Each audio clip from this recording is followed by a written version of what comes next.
used to have a twin sister. Part 2.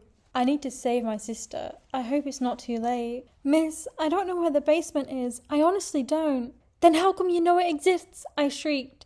You better not be kidding me. I'm not in the mood for jokes right now. However, I knew he was not joking either. I could see his hands trembling on the steering wheel. Outside, the streets were starting to flood. My friends would sometimes visit. Your friends? I seethed. Your friends? How can you remain friends with them after what they've done? Everybody does it, miss. It's part of the deal. Including you? We were heading towards the main part of the town now. Our speed was picking up, and there were cars on both the right and left lanes around us. I was, however, tempted to open the door and run out. But I needed to get answers first. No, he said, I swear I couldn't do that, not to a helpless little child. But you did nothing. My voice was low. You did nothing. That's even worse. You stayed friends with them, and you did nothing. I was crying. I could imagine the men in our town, my teachers and my friends' fathers, the fishermen who waved hi at me as I biked past them, my volleyball coach, as I could hardly picture them entering a dark basement at night, laughing eagerly and maliciously, then zipping up their pants when they were done. Then they would go home to kiss their wives and daughters and prepare themselves for work for the following morning, living normal lives without consequences. I didn't want to believe it. But it all made sense. The way the entire town collectively forgot about Nina. How we were scolded every time we asked about her. I remembered several times when the community college kids, the 18-year-olds to be exact, mentioned something about an initiation during their first town meeting attendance. They would quickly change the topic whenever we younger ones asked them. I wanted to throw up. How could all these people look at me without feeling the tiniest prick in their conscience? Nina and I, after all, were twins. Are twins. The mayor has a magic touch, the taxi driver continued. He works like a medium to the gods. All he has to do is make an offering.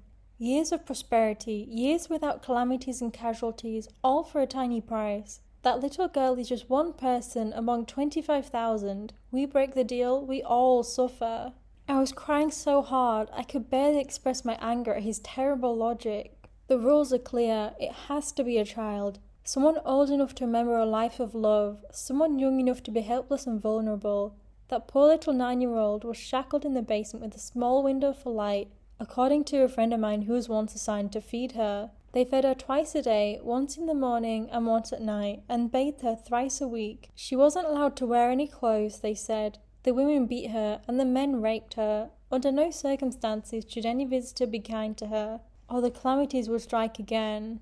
My twin sister, humiliated and tortured, while I scored volleyball trophies for this sick, cruel, evil town, while I had huge, happy beachside birthday parties that were all unshared, and while I went on trips to Japan, New York, and London with my parents, who knew everything and agreed to it.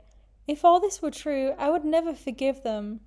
Don't cry, miss. A lot of the young people who learn the truth cry at first, but they get over it, and if it cheers you up... Here the lights went red again, and he actually looked at me. There's a rumour that someone is secretly being kind to her. An imposter. That's why it's been raining lately. When you're ready enough, you might even start wishing that the imposter gets caught soon. I was half listening to him, half thinking. Can you ask your friend where this basement is? I asked calmly. Maybe if I see the truth for myself, then maybe the acceptance process would be quicker. Inside, I was thinking about how to gather all the adults in an emergency town meeting and setting the place on fire. Wait, let's find somewhere I can call him. We parked at a gas station, where he called up his friends, who gave directions to the town plaza, which was right by the mayor's residence and office. The plaza was also where we had our famous yearly festivals that attracted tourists from all over the country. I was fighting to hold myself together. Every year, while everybody was having fun, somewhere nearby, Nina was slowly dying. By the way, miss, the taxi driver said before he dropped me off at the mayor's office, I've been told that there are newly installed cameras in the hallway. If you dare to be kind to the girl, they'll know. They've already got a list of suspects. Don't worry, I just want to look, I muttered. I paid the bastard and slammed the door, braving the rain as I crossed the short path to the mayor's office. Thunder roared overhead again. The rain grew stronger. I closed my eyes briefly. Nina, if this means that you're suffering less, then please, let it rain harder. Oh, hello, Dina, said a familiar voice. To my horror, the building's new secretary was my old babysitter, Melanie. I froze on the spot. She knew? Of course she knew. They all did. Are you okay? She asked, her voice soft and concerned. It's cold outside. Here, I'll get you some tea. She left her desk, gesturing at one of the soft chairs placed against the wall in front of an old TV with a VCR set. Plastered on the walls above the seat were posters full of infographics on the mayor's different projects. Scholarships, senior citizen care, early childhood education, everything that had clearly made us the envy of nearby towns. Again, I tried not to scream. Melanie sat by me as I tried to calm myself with a steaming styrofoam cup. The rain continued to pour outside. You look sad, Melanie said, frowning. I hope I'm not prodding too much, but is college...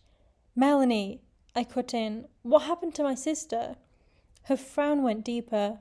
I'm 18, I said. Please let me know. Melanie looked past me and pointed to a camera hanging from the ceiling.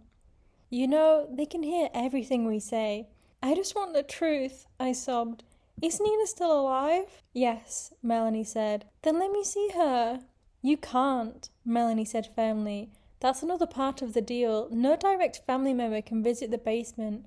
Not parents, not siblings. Grandparents and cousins can after careful deliberation, however. I put the styrofoam cup on the ledge of a window, returned to my seat, and started sobbing. Melanie reached over, but I slapped her hand away before she could pretend to comfort me. Is she all right? A man in security guard's uniform walked towards us. She's Dina, the one who won the volleyball scholarship, remember? Said Melanie. The twin sister of our sacrifice. She just learned the truth. Cheer up, the guard said, taking the seat to my other side. I'm pretty sure your life became more amazing after the deal, right? It's a good sacrifice. Good? How could it be good? Through all these years, my sister was being raped. Thunder rumbled again. It could be you, he snapped. Remind yourself of that. You're lucky. We all are, except for the sacrifice. Besides, be honest. You're not here to take her place, are you? I sobbed and hated myself. Not that it's possible, he said. You're way past the target age. I think you should go home. I'll drive her, Melanie volunteered. It's getting late. Your parents might be worried about you. My parents. I never wanted to face them again. There was a ring from the doorbell. A familiar-looking young man, maybe 1 or 2 years older than me, strode in. He was handsome with smooth features and gentle eyes, but I knew what he was here for and I wanted to destroy him for it. Oh, Sir James, why do you insist on coming after office hours? Melanie said, rushing to the desk. Sign your name, please. All right, the young man said, and he took the pen. I realized that I recognized the boy. James, the mayor's only son. He spent high school with his mother at the capital, but would visit the town during festivals. All of the girls and gay kids had a crush on him. I had one friend who came out bisexual because of him. He exuded cool energy and natural charisma, and there were rumors that he was being groomed to follow his dad in politics. He looked at me and smiled. Hi, Dina, he said. It's late. Why is she here? Why are you here? I would have said, but my mouth hung open. Why are you here? Melanie asked, laughing. I want to have some action alone, he went on. Now, are the whips ready? You barely used them last time, Melanie said smilingly, giving him a key. That was the last time, chuckled James. I'll give her a good thrashing, and more, because it's been raining a lot lately, and God, I'm sopping wet. I hate the cold. He nodded at the guard, who opened another door at the end of the room. I caught a glimpse of a long white hallway with flickering windows before the door was shut. Melanie's eyes narrowed. You can't do anything about the sacrifice, Dina. But I will get her out of here, mark my words, and you will pay, all of you. Melanie's laugh was light but sharp, a thing of pure evil. Try, just try. You may not be a part of the deal, Dina, but we'll find a way to silence you. And the secret will die with you before you even notice, just like all the others who dared. Her phone rang, and she gave it to me. We're nearly there, Father said on the other end. Dina, your mother and I are so disappointed in you.